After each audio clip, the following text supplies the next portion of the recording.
What's up, what's up? How's everyone doing out there? We hope everyone is doing good. And plus, welcome back to the channel, man. We appreciate you still listening, still staying tuned. And on that note, let's get into this one. On this one, I'm going to take you guys into OLBz, Oriental Lazy Boys, a street Cambodian gang, a street Cambodian neighborhood located in Chinatown, right next to Teardrop Park, right down the street by Angelino Heights, which is still in the Echo Park community, in Echo Park area. With that being said, pues let's get into this one, man.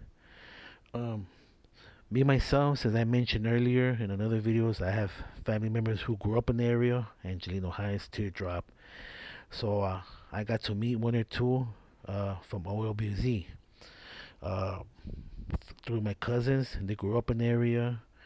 They had a few friends, and they just happened to end up, becoming members of that neighborhood.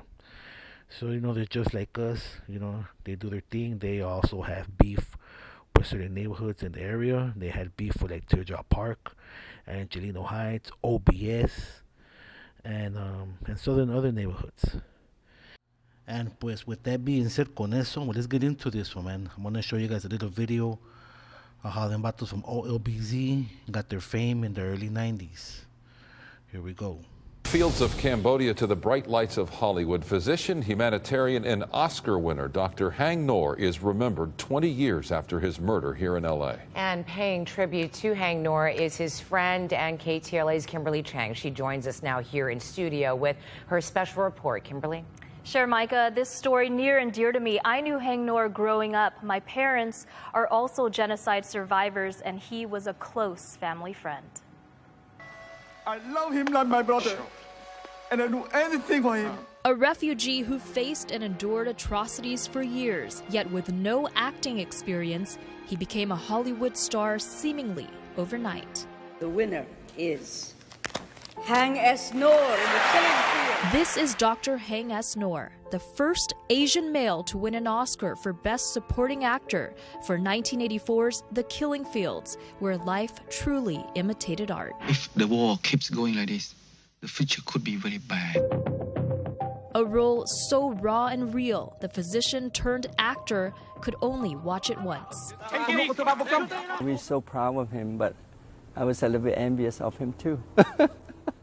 He was so famous. In reality, Noor survived the Cambodian killing fields. He was a doctor before the Khmer Rouge forced him and millions of others into labor camps where he was tortured and watched his wife die in his arms. After 4 years, the Khmer Rouge fell and Noor fled to the U.S. as a refugee. He became a social worker in Chinatown and was discovered by a casting director at a wedding. He became well known not just for his acting, but for his outspoken voice. They were killing doctors and professional people?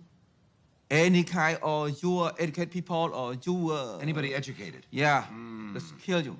He took that Oscar almost like a weapon and said, okay, people want to see this Oscar, but you're also going to get to hear what I have to say about what's going on in Cambodia. Arthur Dong, a filmmaker and professor at Loyola Marymount University, documented Dr. Noor's life in The Killing Fields of Dr. Hang S. Noor. He traveled the whole world just speaking out because no one was at that time.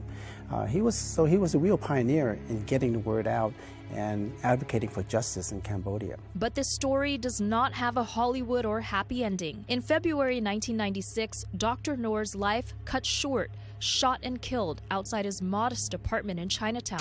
Police are investigating the murder of Hang Noor. Police call it a robbery gone wrong. 3 gang members convicted. Still today, a theory among the Cambodian community. It was an assassination. The notion of revenge is often brought up, the notion of an assassination that was planned by Pol Pot. In Long Beach, where there's a large Cambodian American population, his legacy is celebrated. In this country, you could dream and you could want to have a voice, and you could be on a stage like that. I think that's what he represented. He's the one who opened doors to many Asian Americans, especially Cambodian American, in those fields. And with more than a dozen movies, on screen and off, Dr. Hang S. Noor is sure never to be forgotten. He put us on the map.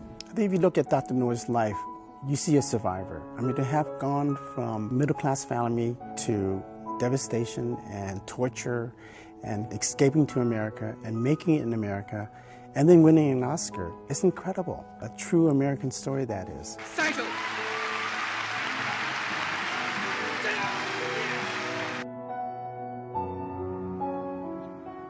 Now, even though the genocide ended in '79, the Khmer Rouge, led by Pol Pot, reestablished and didn't end until the late 1990s. So many consider Dr. Noor pivotal in raising awareness here in the U.S. and fighting for justice. I remember him not as a Hollywood star, but as a humble and gentle soul. Back to you, Micah. A wonderful and powerful look back. Kimberly, thank you for that. Yeah, so when you think about that shit, man, their parents, the Cambodian parents were fleeing from the killing fields to come down here, and so their children could end up killing the actor and the activist that was bringing awareness to the killing fields. It's a pretty crazy little story, man, when you think about that shit, homies. And with that being said, I hope you guys like this one, and stay tuned for the next one. Much appreciated. And like, subscribe, and all that shit.